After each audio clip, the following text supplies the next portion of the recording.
businessactuality.com.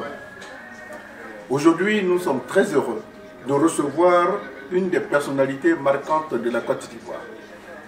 Grand informaticien de son État, lorsque le président Laurent Gbagbo avait pris le pouvoir, il avait lancé un appel d'offres, un concours pour sélectionner le meilleur afin de lui confier la gestion de la douane. Il a été primé. Il s'appelle Nyamia Kona.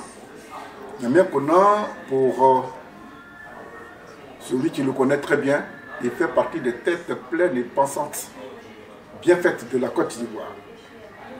Après Laurent Gbagbo, il a créé son parti, il est rentré dans le gouvernement, il en est ressorti. Aujourd'hui, il est de passage à Paris dans le cadre d'une tournée européenne politique. Il a accepté de nous recevoir. C'est tout un honneur pour moi et pour vous de recevoir Monsieur le ministre Nyamia Kona. Monsieur le ministre, bonjour. Bonjour. Alors, Monsieur le ministre, l'actualité est dans. Que pensez-vous de la sortie conditionnelle du président Laurent Gbagbo? Et que pensez-vous? Qu'est-ce qui vous anime à entendre que le président Gbagbo et puis Bleu Goudé sont sortis de manière conditionnelle? Dans un premier temps, nous avons tous, en tant qu'Ivoiriens, été heureux que le président Gbagbo et son ministre Bleu Goudé soient acquittés. À la suite, nous avons été surpris, voire déçus, qu'il y ait eu un appel à l'issue duquel ils ont obtenu finalement une liberté conditionnelle. Mieux vaut avoir une liberté même conditionnelle que être en prison. C'est une satisfaction pour nous. Et comme nous les Ivoiriens, nous aimons prier, on continue de prier pour qu'en fin de compte, cette liberté conditionnelle se transforme rapidement en liberté tout court. Voilà les sentiments qui m'animent dans ce moment. Vous avez collaboré avec le président Laurent Gbagbo. Qu'est-ce que vous retenez de cette collaboration avec Laurent? Je pense que j'ai eu une très bonne collaboration avec le président Gbagbo. Je ne sais pas si il y a des personnes qui ont ressenti le même plaisir, la même plénitude en tant que collaborateur. C'est-à-dire que sur le président Gbagbo, j'ai fait exactement ce que je voulais faire. Plus fort. J'ai fait exactement ce que je voulais faire. Peut-être que c'est l'appel à la candidature, mais en tout cas, rarement il y a eu des problèmes, même quand il y en a eu, j'ai expliqué au président Gbagbo de quoi il s'agissait. Et il m'a toujours laissé aller dans la direction du peuple. J'ai passé ainsi 7 ans à la tête de la douane et j'assume pleinement les résultats parce qu'on m'a laissé, le président Gbagbo m'a laissé toute la liberté de travailler. Et après le président Gbagbo, dans votre souci de toujours aider au développement de votre pays, vous avez accepté de collaborer avec le président Alassane Dramane Ouattara. Comment ça s'est passé? Comment ça s'est passé? Vous savez que j'ai été moi-même candidat à l'élection présidentielle en 2010. Je n'ai pas été retenu pour le deuxième tour. Et il fallait, en tant que parti politique, choisir un camp. Le camp qui acceptait de tenir compte de nos projets de société. Et nous avons donc écrit aux deux camps pour leur exprimer notre façon de voir les choses. pour leur dire que voilà notre projet, l'essentiel de notre projet, c'est la lutte contre la corruption qui pourrait permettre à la Côte d'Ivoire de gagner en plus en termes de recettes fiscales environ 500 milliards chaque année. 700 milliards, 500 milliards chaque année. Ça, je ne me rappelle pas des chiffres. Ça vous basez de la douane, hein? Non, de la douane de manière globale. De manière globale.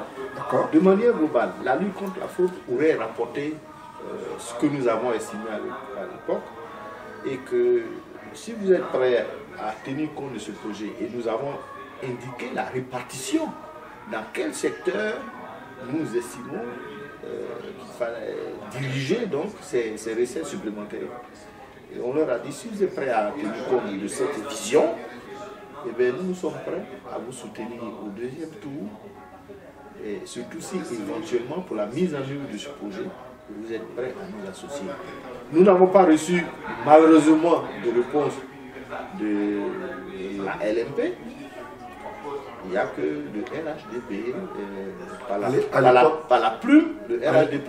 À l'époque, plateforme, hein, pas parti politique unifié. Non, je vous parle là de 2010. D'accord. Donc il n'y a eu que le RHDP, par la plume du président Alassane Ouattara, qui a répondu favorablement. Donc en plus du vote, au sein du parti qui a été favorable au RHDP, la grande surprise d'ailleurs, c'est le président Alassane Ouattara qui a répondu favorablement. En tant que président, je n'avais plus d'autre choix que de suivre le choix de mon parti, qui était le RHDP. C'est ainsi que j'ai participé donc, au gouvernement du RDR et du RHDP, donc en tant que ministre de la fonction publique, en tant que ministre de l'enseignement supérieur et finalement pour 10 mois en tant que ministre de l'habitat et du logement social.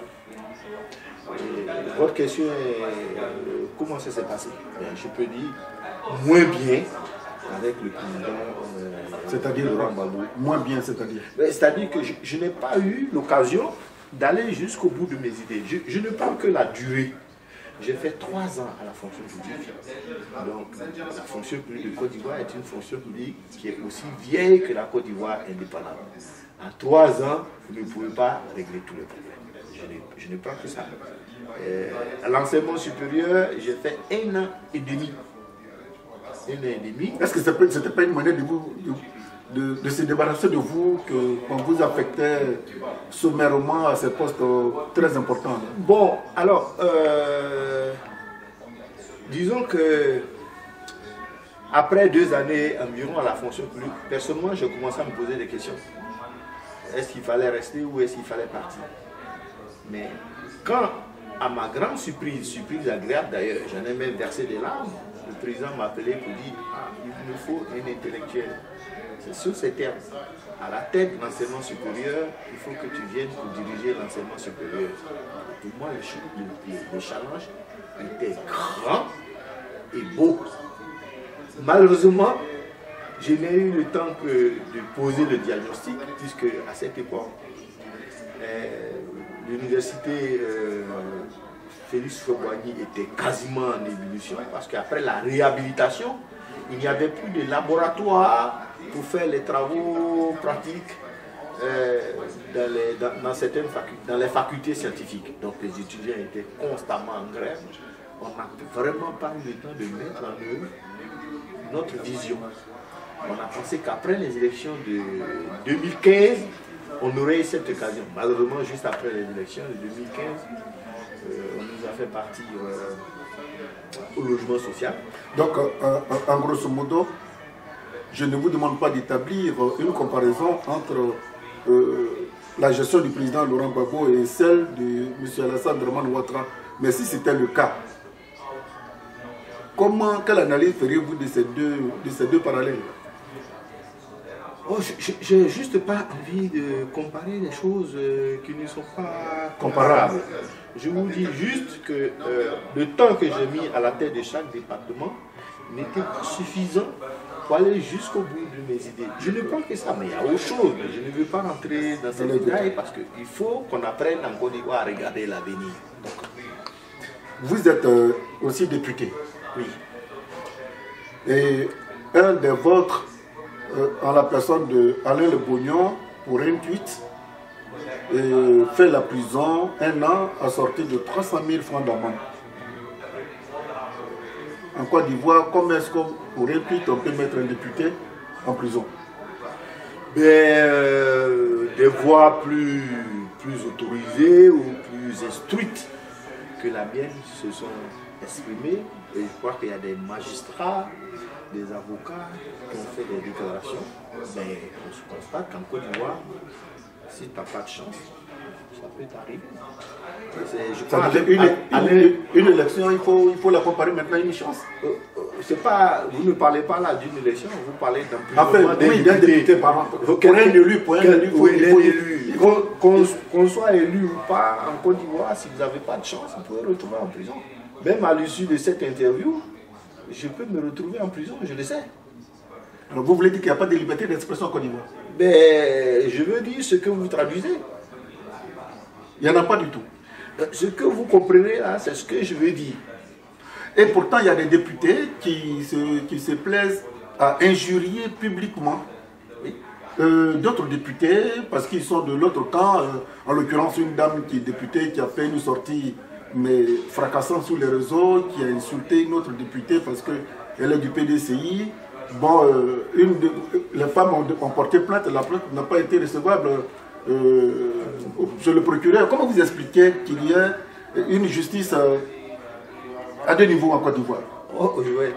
Ne m'obligez pas à commenter ces choses qui relèvent un peu du ridicule. Notre pays est ridicule, c'est tout. En ce moment, il est ridicule. Mais je ne vais pas faire plus de commentaires, mais ça ne m'intéresse pas, ça ne nous fait pas avancer. On est dans le ridicule. On atteint le fond du fond. Voilà, je suis pas... Vous êtes, là, en ce moment, vous n'êtes pas du tout fier d'être un élu de la nation. Je ne suis pas fier d'être un Ivoirien tout court, même si je n'étais pas élu, ça allait être pareil. Ça allait être pareil. Mais c'est vraiment pas ça qui m'intéresse. Pourquoi? Je pense que ces débats qui sont d'un niveau très bas, nous empêchent, nous tirent tous par le bas. Ouais. Vous comprenez ce que vous avez entendu de la part de ces députés? Si on se met à réagir par rapport à ça, et pourtant c'est important. À débattre, c'est important, mais attendez. Ça dénote complètement de la défiguration politique même du Parlement ivoirien. Mais sortons de là, on constate que c'est comme ça, mais il va falloir penser l'avenir. Il y a des situations plus dramatiques que ça. Il y a des gens qui font 20 ans d'études et qui, à l'issue de ça, ne trouvent pas de travail. Voilà les vrais problèmes. Et il y en a qui ont un niveau CM2 ou primaire et qui ont du boulot et qui ont des postes électifs. Voilà les vrais problèmes en Côte d'Ivoire. Si on se met à commenter des... Comment ça se passe au Parlement finalement? Vous qui êtes député, comment ça se passe? Parce qu'au vu de tout ce qui ressort publiquement, mais c'est qu'à l'intérieur du Parlement, ça doit être pire que ça. Comment ça se passe? Vous devinez. De toute façon, le Parlement, l'Assemblée nationale de Côte d'Ivoire, il y a toujours des progrès à faire, comme partout dans tous les secteurs. En Côte d'Ivoire, il n'y a pas véritablement de débat, il y a des votes mécaniques. Vous comprenez? Quand vous argumentez tout ce que retient le député qui est en face, c'est que vous n'aimez pas le président. Ça se rapproche à la personne du président, mais pas au débat de fond national. Oui, c'est pour ça que je vous dis, je ne sais pas combien de temps va durer cette interview, combien vous avez prévu de consacrer cette interview. Mais moi, je suis en Europe pour parler de mon mouvement, la Nouvelle Côte d'Ivoire. On parle des injures auxquelles vous faites allusion. On va en arriver. On nous dit aussi que vous êtes député, ça ne nous arrive pas d'en rencontrer sur la place de Paris. Le président de la République contraint le président de l'Assemblée nationale à rendre sa démission. Tout ça, ça dénote des confitures politico-sociales. Mais attendons, Ce que j'ai entendu de la bouche du président, Oui. au cours de cette conférence de presse, c'est qu'il s'est entendu avec le président de l'Assemblée nationale pour que celui-là démissionne en février. Février, c'est 28 jours. Attendons si il a... Est-ce que c'est logique? C'est normal? Non, s'ils se sont entendus, il dit qu'ils se sont entendus. Posez-moi la question en mars, on saura si c'est une contrainte ou si effectivement c'est au cours d'une rencontre qu'ils se sont entendus et que le président de l'Assemblée nationale, M. Soro Kipafori Guillaume, pour ne pas le nommer, a décidé de laisser ses fonctions de président de l'Assemblée nationale pour aller poursuivre ses études aux États-Unis. Attendons, mais pour le moment, le président dit ils se sont entendus, il va démissionner. Et la toute dernière question pour qu'on rentre dans plus. Oui. Il y a le député maire du plateau qui a du mal à se faire reconnaître pour s'installer, et on a l'impression qu'il n'a pas de solidarité parlementaire autour du combat que Jacques Hugo Gabriel mène. C'est une impression. Est-ce qu'elle est vérifiée? Solidarité, bon, c'est un candidat qui vient d'abord d'un grand parti comme le PDCI.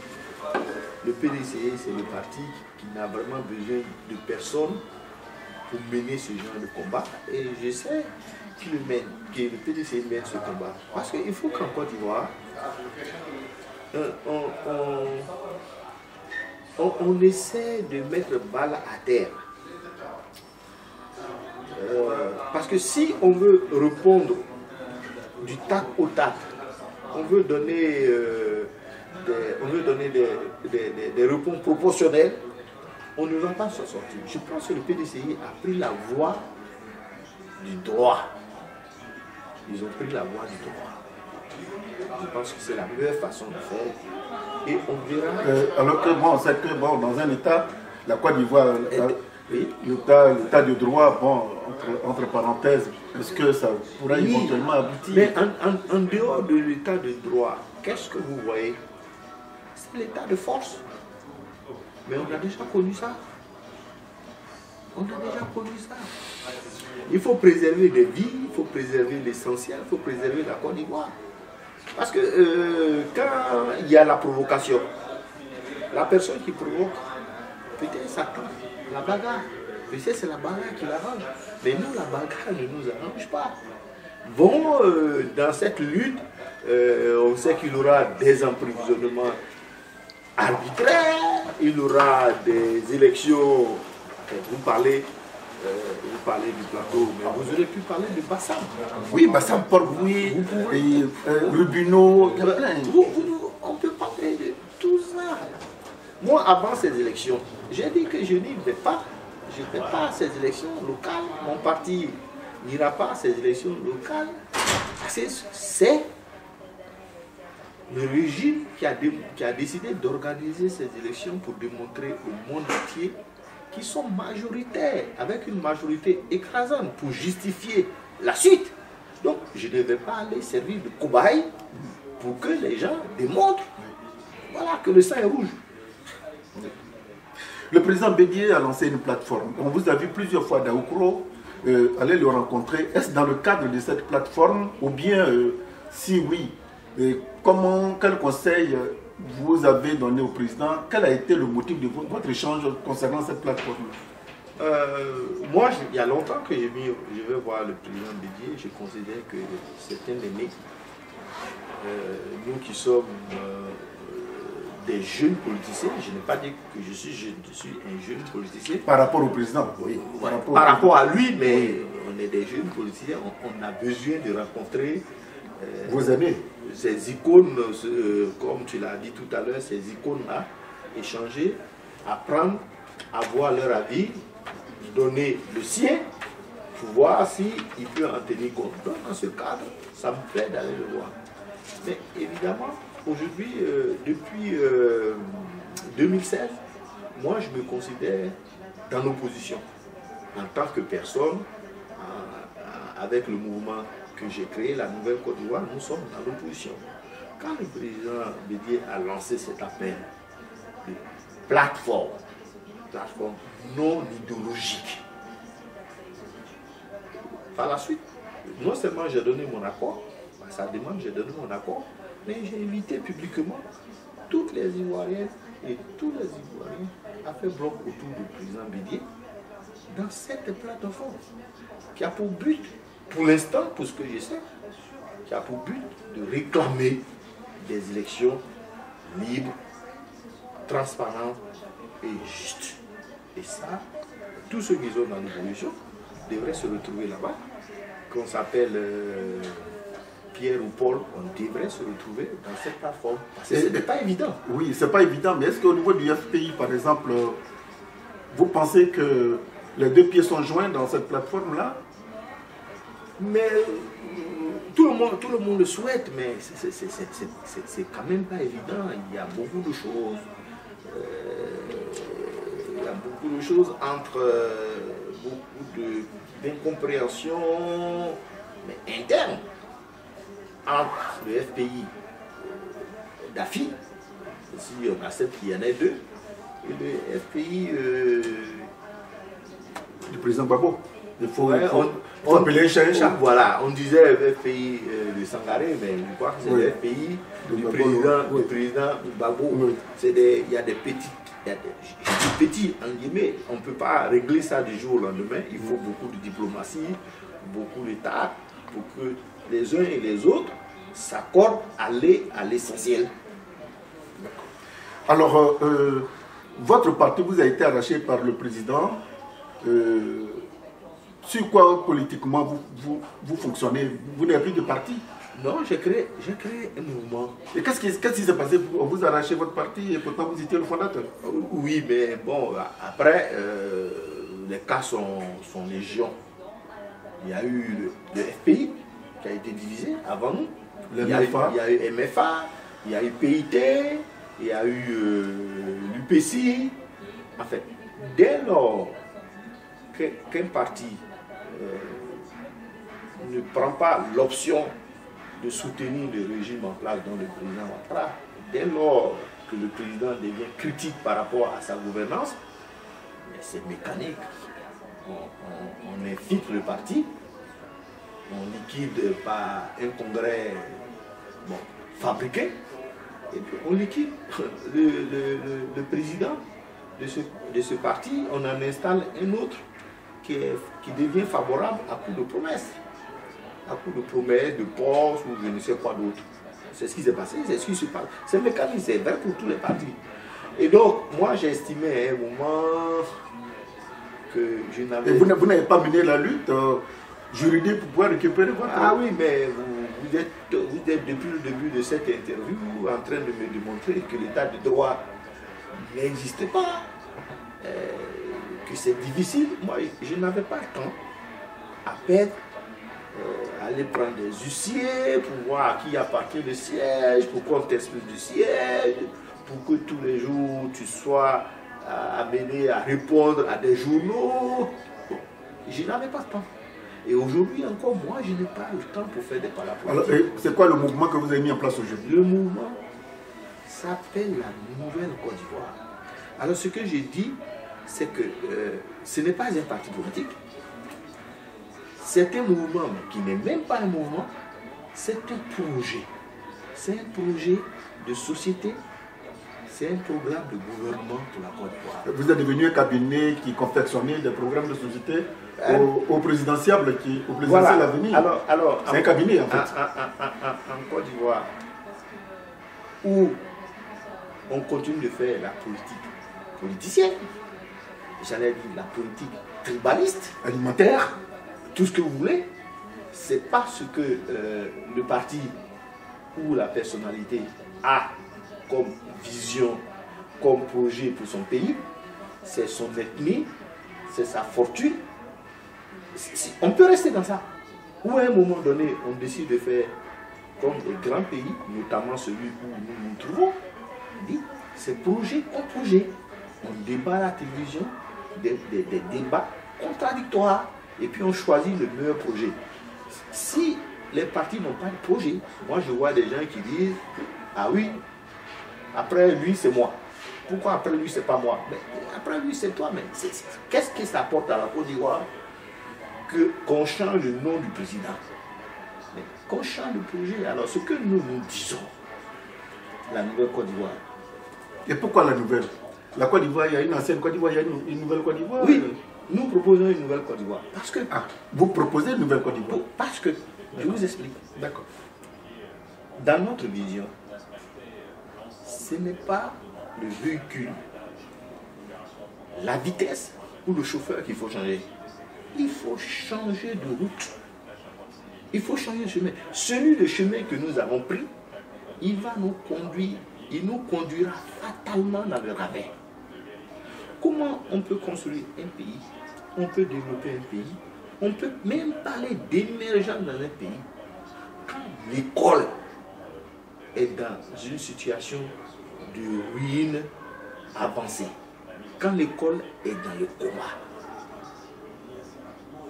Moi j'ai eu un premier ministre qui disait mécaniquement, il n'y a de richesse que d'hommes. Mais c'est la vérité, il n'y a que de richesse d'hommes.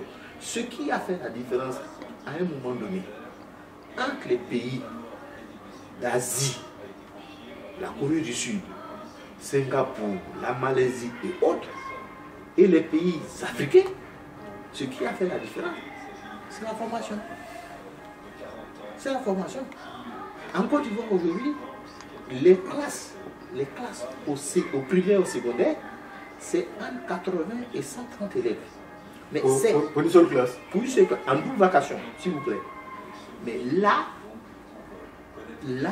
je ne vois pas comment quelqu'un, dans cet environnement, dans cette situation, peut venir me parler d'émergence ou de développement. C'est pas possible. C'est même pas possible, c'est une hérésie. Donc, cette direction qui consiste à appeler les Français, appeler les Chinois, appeler les Japonais, pour qu'ils viennent faire chez nous le travail qu'il y a à faire, est une mauvaise direction. Ou vous voulez que nos enfants, même si on les avait bien formés, vous voulez qu'ils fassent quoi? Quand les Chinois et les Japonais et les Français font tout chez nous. On accuse souvent aussi le système impérialiste, le colonisateur qui, paraît-il, serait tapis dans l'ombre, en train de tirer sur les ficelles parce que cet impérialisme s'engraisse dans le désordre, dans tout. Et cette accusation que les gens font de la France qui ne veut pas, le système français qui ne veut pas le développement des pays africains, vous n'y croyez pas, vous alors? Moi, mon problème n'est pas là. Y croire ou ne pas croire, c'est vraiment ça, pas ça mon problème. La question que je me pose, est-ce que c'est la France, pour prendre le cas de la France, est-ce que c'est la France qui oblige l'élite politique à venir ouvrir des comptes en France, dans les banques françaises? Et si c'est des critères? Et si c'est des critères? Des critères pour que ces élites-là puissent être mieux vues et cautionnées dans leur bêtise par le système. Enfin, entre guillemets, excusez-moi de l'expression. Mais sortez de ces fantasmes-là. Ça ressemble à des gens, les fantasmes de gens qui n'ont pas été à l'école. J'ai dit, est-ce que la France oblige un Ivoirien à venir ouvrir un compte ici? Non. Est-ce que la France oblige les Ivoiriens qui ont l'argent propre ou sale, à venir acheter des pavillons, des maisons ici et payer l'impôt ici? Non. Mais commençons par là. Commençons par là. Même si la France nous oblige à faire autre chose, commençons par là. Est-ce que c'est la France qui demande à la Côte d'Ivoire d'envoyer des boursiers ici? Parce que le résultat, tous les enfants qu'on envoie ici pour faire des études après le bac ou après le master, mais aucun ne revient en Côte d'Ivoire. Aucun ne revient en Côte d'Ivoire. C'est encore une autre place, ça. Aucun ne revient en Côte d'Ivoire. Donc aujourd'hui, quand vous venez là, moi j'en ai rencontré sur le parvis de la Défense, qui ont été très bien formés, mais qui n'ont aucun projet pour rentrer en Côte d'Ivoire. Parce qu'aucun parent aujourd'hui n'encourage son enfant à revenir en Côte d'Ivoire. Et ces pays européens qui ont une population vieillissante, nous sommes en train de leur fournir la main-d'œuvre pour maintenir leur développement. Et ça, avec les impôts des Ivoiriens, on paye des bourses pour que les gens viennent faire ces études. Mais commençons à mettre de l'ordre. avant d'accuser ton voisin, mais il faut balayer au moins ta maison. Monsieur le ministre, vous n'avez pas de compte en France? Moi? Oui.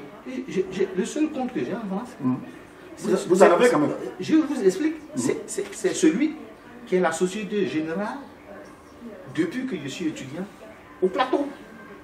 Parce qu'aujourd'hui, avec la technologie, j'ai découvert que le compte que j'ai à Abidjan, je peux l'utiliser ici grâce à la carte Visa. Je vous montre la carte. Je vous crois, je vous crois. J'ai un seul compte et j'ai toujours dit, si pas extraordinaire, quelqu'un trouvait un compte avec le nom de Niamey Kona. Père Alamba Niamey, mère Mouli Amena, né à Toumoudi. Si quelqu'un trouve un compte avec ces caractéristiques, je l'autorise à prendre tout ce qui est de même comme argent. Mais moi, je ne suis pas un imbécile pour venir garder mon argent en France. Je ne suis pas un imbécile. Je ne l'ai jamais fait. Je ne suis pas un imbécile. Tous ceux qui font ça, je regarde la caméra, je dis c'est des idiots, c'est des imbéciles, c'est des gens qui n'ont rien compris. Est-ce que les Français vont ouvrir des comptes dans les banques ivoiriennes? Non. Pourquoi non? Si ce n'est pas des entreprises, bien sûr. Mais je ne comprends pas. Je ne comprends pas. Mais, monsieur le ministre, vous êtes dans la politique. En Afrique, notamment en Côte d'Ivoire, on dit pour être élu, il faut avoir l'onction de la France. Et la France aussi, si elle pose comme des exigences. Arrêtez un peu. Arrêtez un peu de parler des choses que vous n'avez jamais vues. Mais qui existent. Vous n'avez jamais vu. Comment vous pouvez dire que quelque chose existe alors que vous ne l'avez jamais vu?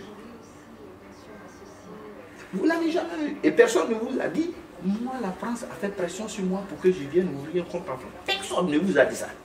Mais si vous me dites le nom de la personne, on arrête cette info, on va la trouver. Mais si demain vous désirez être président de la République, il faut bien que ici, la France, excusez-moi du peu, la France vous cautionne, vous valide votre candidature. Je vous dis. Oui. Je vous dis. Votre caméra, j'espère que votre chaîne elle est regardée. Elle est regardée, ne vous inquiétez pas. Le jour que je suis proclamé, élu et proclamé président de la République de Côte d'Ivoire, je ne viendrai pas en France. Pendant 5 ans, je ne mettrai pas pied ici. Vous n'allez pas rester longtemps au pouvoir. Comment? Vous n'allez pas rester longtemps au pouvoir. Mais on ne cherche pas à rentrer. Moi, je ne cherche pas à rentrer, rester longtemps. Moi, je veux faire, les choses que je fais, elles sont simples. Je veux que chaque Ivoirien ait une formation, une bonne formation, et ait un travail bien rémunéré. Et pour ça, il me faut récupérer l'argent de la corruption que j'évalue aujourd'hui à 3 000 milliards. 3 000 milliards. 3 000 milliards. Celui qui n'est pas d'accord, on s'arrête, on discute. 3 000 milliards pour investir massivement dans l'éducation et la formation des jeunes Ivoiriens. Et je ne vois pas, quand je serai en train de récupérer ces 3 000 milliards qui vous étonnent, et construire des écoles, former des enseignants de qualité, je ne sais pas quel temps j'aurai à venir me promener en France.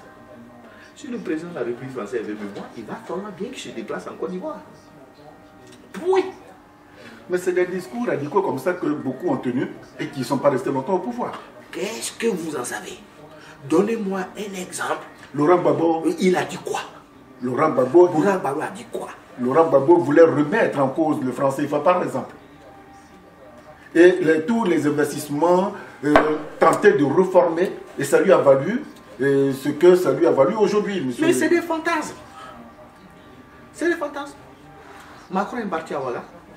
Il a dit aux étudiants burkinabés, si vos chefs d'État veulent sortir du franc CFA à 8 h, à midi ils sont.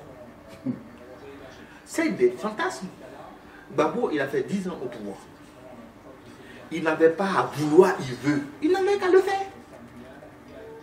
Un président, il ne veut pas, il fait. C'est quand on est candidat qu'on veut. Moi, je suis candidat, je veux. Mais quand je suis président, je fais. Aussi facile. Hein? Aussi facile comme un beau jour. Mais c'est facile. Oui, monsieur le ministre. Le Ghana à côté, il n'est pas français. Oui, mais le Maroc n'est pas français. Ils ont tué les Marocains. Non, mais le Ghana, ne prenez pas l'exemple du Ghana parce que le Ghana n'a pas été colonisé par la France. Bon, le Ghana a sa propre monnaie. Donc vous êtes encore colonisé. Oui. Mais oui. Mais la colonisation, ça commence par votre propre. Ça est dans l'esprit. Il faut l'enlever. Mais bien sûr. Pourquoi est-ce que vous qui êtes ici là, si on demande, on réunit 100 Ivoiriens qui sont ici, on leur dit, où sont vos comptes? On dit les comptes sont en France ici. Pourquoi vous n'ouvrez pas? Vous n'allez pas, prenez pas votre argent pour aller mettre dans la Générale ou dans la BCC, dans une banque. Vous pouvez l'utiliser ici. Pourquoi vous ne gardez pas ça en Côte d'Ivoire? Moi j'ai mon compte à la BHCI. Eh bien c'est bien. Est-ce que les autres sont comme vous? J'ai mon compte. Les autres sont comme vous? Bon, ça c'est... Mais voilà. Bon, alors... Mais les Africains, ils ne veulent rien faire. C'est toujours eux qui... Mais essayez de faire quelque chose et tout le monde va voir qu'on vous en empêche. Oui, on voulait. Quand on est président, on ne veut pas, on fait. Et si tu vas dire à quelqu'un que je veux faire, alors que ça ne va pas dans son intérêt, il va t'empêcher de faire. Absolument. Mais il se réveille un matin, tu as fait. Il te fout une balle dans le crâne.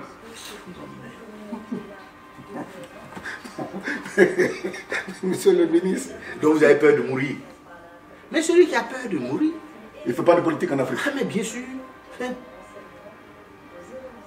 Mais s'il faut tuer alors tous ceux qui ont des ambitions... Mais je dis celui qui a peur de mourir, il ne pourra pas faire la politique en Afrique. Mais c'est même pas la France qui va te tuer, c'est tes propres frères. Bien. Alors, monsieur le ministre, qu'est-ce qu'il faut aujourd'hui pour sauver la Côte d'Ivoire de là où elle est? Et comment vous voyez l'avenir de votre pays, la Côte d'Ivoire? Arrêtons de perdre notre temps à des débats inutiles.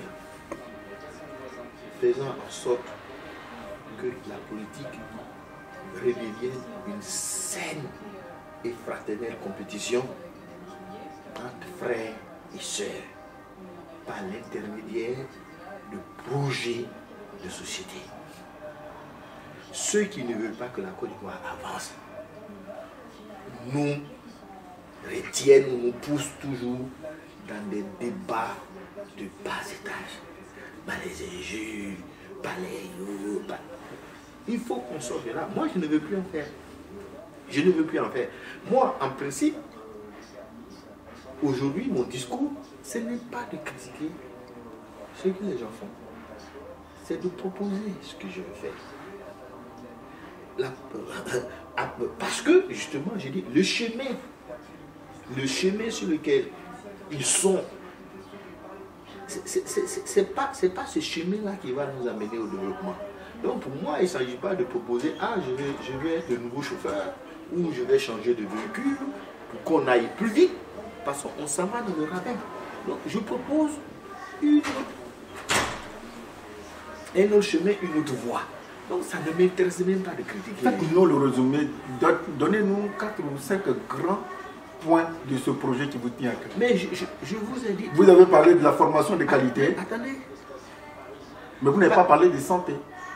Parce que le problème en Afrique, c'est que les hommes politiques viennent, ils déroulent des programmes, mais tout en sachant qu'en 50 ans, ils n'ont pas fini de faire ça.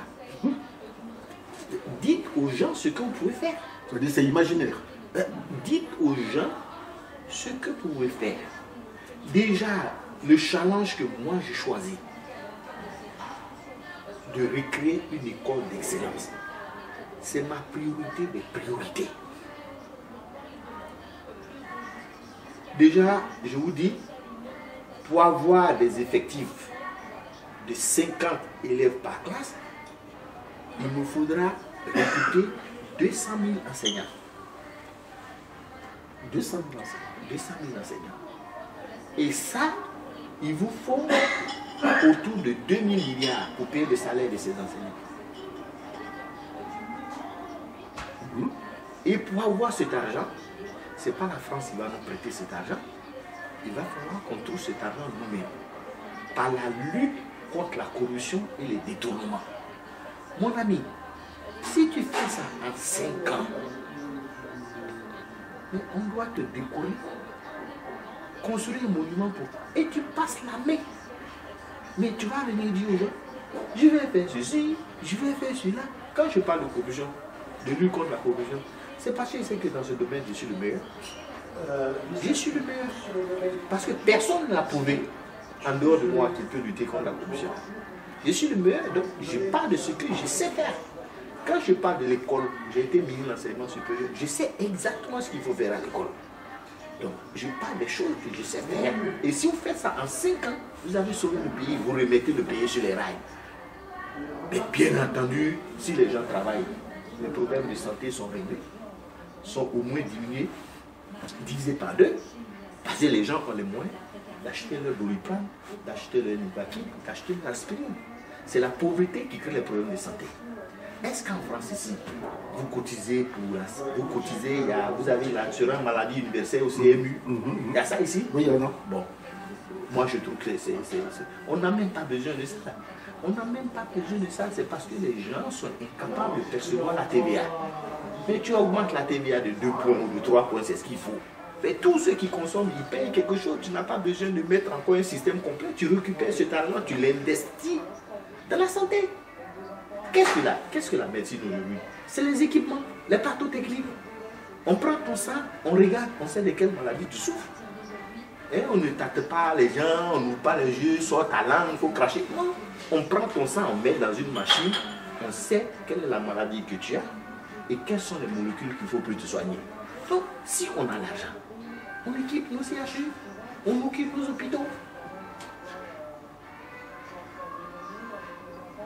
Et puis moi, je ne veux pas quelqu'un je ne veux pas être je veux créer le ministère de la maladie ou de la mort, le ministère de la santé. Le ministère de la santé, ça veut dire quoi? Il faut faire en sorte que les gens ne tombent pas malades. C'est la prévention. Il faut permettre aux personnes, à partir d'un certain âge, d'avoir des droits à des bilans de santé régulièrement. Après 60 ans, tu peux décider que tous ceux qui ont plus de 60 ans ont un bilan de santé gratuit chaque année. Bon, en fait, les médecins m'aideront à concevoir ce programme, mais il faut une médecine préventive. Il ne faut pas attendre que les gens soient malades. Il faut une médecine de proximité.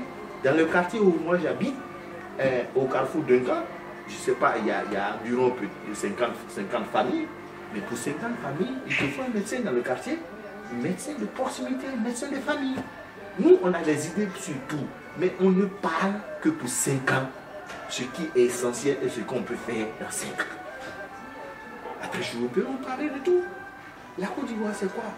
C'est 32 millions d'hectares. Si vous prenez 12 millions d'hectares pour les villes, les 20 millions qui restent, il n'y a pas un endroit où on ne peut pas faire pousser quelque chose. L'État peut décider de faire des plantations clés en main, des fermes agro-pastorales et former les jeunes dans l'agriculture et les donner. Parce qu'on a l'avantage d'avoir une terre qui est fertile. Ce n'est pas vrai pour tout le monde, ce n'est pas vrai pour l'Israël, ce n'est pas vrai pour le Japon, ce n'est pas vrai pour la Corée. Nous, on a cette chance. Qu'est-ce qui nous empêche de faire des fermes agro-pastorales clés en main? Mais la nouvelle Côte d'Ivoire, c'est de faire en sorte que nous-mêmes, nous produisons tout ce dont on a besoin. Former une jeunesse pour qu'elle puisse produire tout ce qu'on a besoin. On a besoin de manger, il faut qu'on produise la nourriture qu'on n'importe pas. On a besoin de se loger, il faut qu'on fabrique du marbre avec les pierres qui sont à Abidjan. On a besoin de se déplacer, il faut qu'on apprenne nos jeunesses à fabriquer des moteurs. On a besoin de machines électroniques, il faut qu'on apprenne nos jeunesses à fabriquer des puces électroniques. La France ne viendra pas nous attaquer parce qu'on a créé à Yamoussoukro, ou à Mama, ou à Daokro, un lycée qui apprend aux jeunes la robotique ou la fabrication de puces électroniques. Ils vont venir nous attaquer pour ça. Mais arrêtez vos conneries. C'est tellement facile d'accuser la France quand on ne veut rien faire. Alors, d'habitude, nous consacrons 26 minutes. Aujourd'hui, nous avons débordé parce que la qualité de l'intervention et la qualité des propos du ministre nous retient. On sait qu'il a beaucoup de projets et il y en a qui diront, est-ce que ce n'est pas utopique? Mais quand il fait la démonstration... C'est utopique. C'est utopique d'augmenter les recettes douanières d'un pays de 80% à la moitié du pays. C'est utopique ça. Ça c'est la chose la plus difficile. La douane était l'administration la plus corrompue. Douanier, ça voulait dire agent corrompu. Mais au bout de 2 ans, le douanier était l'exemple. Et moi, j'ai vu des plans venir de l'Organisation mondiale des douanes dire, ah, mais il y a de telles procédures ici en Afrique. Moi, j'en connais un qui est venu, qui a tout copié pour l'installer à Madagascar parce que sa femme est d'origine malgache.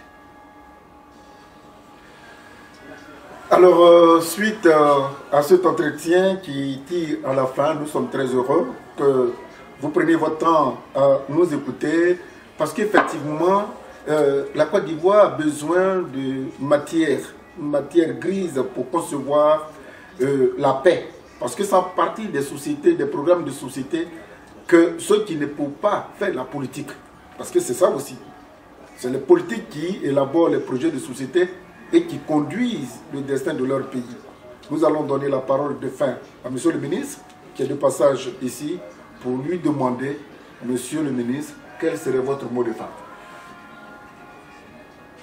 Ce que je souhaite, c'est de pouvoir parler à tous les Ivoiriens, qu'ils soient PDCI, qu'ils soient FPI et qu'ils soient RDR, pour leur démontrer que ce n'est pas le PDCI, le FPI, le RDR qui va sortir la Côte d'Ivoire de là où elle se trouve. Mais c'est une vision, c'est un projet de société, c'est un programme de gouvernement porté par un homme. Parce que l'élection présidentielle, c'est un homme face à la nation. Ce n'est pas un parti, c'est un homme face à la nation. Moi, c'est ce que j'ai. On peut garder son parti. Si ça vous plaît de garder votre parti, d'ailleurs, les Ivoiriens. Et comment ça n'est plus croire? Les partis politiques d'Afrique, je ne comprends pas. Ce que je disais à certains de vos amis ou bien de vos frères que j'ai rencontrés ici à Paris, j'ai dit, il y a une chose que je ne comprends pas.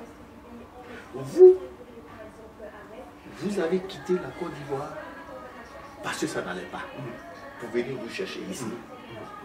Donc, une fois arrivé ici, c'est vous qui devez faire la promotion du changement.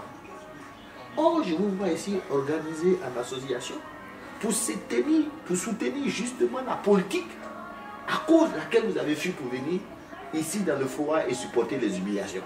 Mais je ne comprends pas. Je ne comprends pas. Il faut écouter les gens. Ouattara veut un troisième mandat, je m'en fiche. Mais c'est pour faire quoi? Qu'est-ce qu'il n'a pas fait en 10 ans et il fait maintenant? J'ai besoin d'entendre. Bédier veut redevenir président, soit vrai ou faux. Mais s'il veut, je m'en fiche maintenant. C'est quoi le programme? Si Babour rentre, il a le droit de se présenter. Je serais heureux, je n'aime pas voir un frère, un grand frère en prison. Je suis heureux qu'il soit libre. S'il veut devenir président, j'ai besoin d'entendre. C'est quoi le projet? C'est le même ou c'est différent? Mais il faut qu'on s'écoute. C'est comme ça on va arriver à la paix. Mais si on continue les trucs tribalistes, il m'a fait ça. Tout le monde a fait quelque chose à quelqu'un en Côte d'Ivoire. Tout le monde. Aujourd'hui, les Gors, nous quand ils nous voient dire, ah mais vous êtes les gens du Golfe. Qui a créé le Front républicain? Les filles et les mères. Chacun à sa part de responsabilité. De bonne ou de mauvaise foi, à sa part de responsabilité. Nous, on a travaillé le président Ouattara, je vous dis la raison principale, on a accepté déjà du Fonds monétaire international, ancien gouverneur de la BCEAO. Il a fait l'université aux États-Unis. Pour nous, c'est quelqu'un qui venait pour instaurer une gouvernance moderne. Ah, depuis le premier jour jusqu'à aujourd'hui, l'épine dorsale de sa gouvernance, c'est le rattrapage. Mais là, on n'est plus d'accord. Il n'y a personne pour le lui dire. En fait. On le dit tous les jours, mais il n'en a que. On le dit tous les jours, on l'écrit tous les jours. Tous les jours, les gens publient les résultats des concours et des examens publics sur les réseaux sociaux. Ils voient Mais il n'en a qu'une. Et pourquoi? Mais à partir de ce moment, nous, on n'est plus d'accord. On lui a fait confiance. On s'en fichait. Moi, je m'en fichais à la fin s'il était ivoirien ou pas. C'était pas ça, mon problème. Je dis, même s'il était étranger, avec le parcours qu'il a, il va peut-être mettre de l'ordre dans le pays. Mais on se rend compte que ce n'est pas ça. Il est sur la voie que je viens de décrire, la voie des ponts et des routes et des échangeurs construits par les Libanais, les Japonais, les Français. Ça ne m'intéresse pas. Tant que ce ne sont pas les Ivoiriens qui vont faire ça, c'est ça de façade. Ils vont faire ça, mais les Ivoiriens vont dormir sous le pont. Les dégâts sont très importants dans l'immeuble. Donc, il faut qu'on sorte. C'est des trucs qui vont nous amener. Avez-vous un appel à lancer? Mais c'est l'appel que je lance, surtout à la diaspora. C'est pour ça que je suis ici. Écoutez les hommes politiques ce qu'ils veulent. Laissez les histoires de partis politiques. Les gens me disent, mais tu n'es pas PDCI. Mais moi, ça me coûte quoi? Ça me coûte combien pour aller prendre ma carte de PDCI? Mais c'est ça le problème. Ce n'est pas ça le problème. Quelle est la vision, le projet qu'on a pour notre pays? Si on arrive tous à arriver à cette exigence de projet contre projet, vous allez voir que ce qui nous rapproche est plus important que ce qui nous divise. Merci de nous avoir écoutés. Il s'appelle Monsieur Nyamia Kona, grand informaticien. Il a fait ses preuves sous le président Gbagbo, sous le président Alassane Dramane Ouattara. Aujourd'hui, il en a tiré les grandes conclusions. Il s'est rendu compte que, effectivement, quand on n'a pas un projet de société, ça divague et ça entraîne un désordre. Il veut mettre de l'ordre en Côte d'Ivoire. Bientôt, il va rencontrer la diaspora ivoirienne en France. Et que même ici, comme en Côte d'Ivoire, il a émis un vœu. Écoutons-nous si nous voulons aller de l'avant. Merci et à très bientôt. Merci, monsieur le ministre. Merci. Merci beaucoup.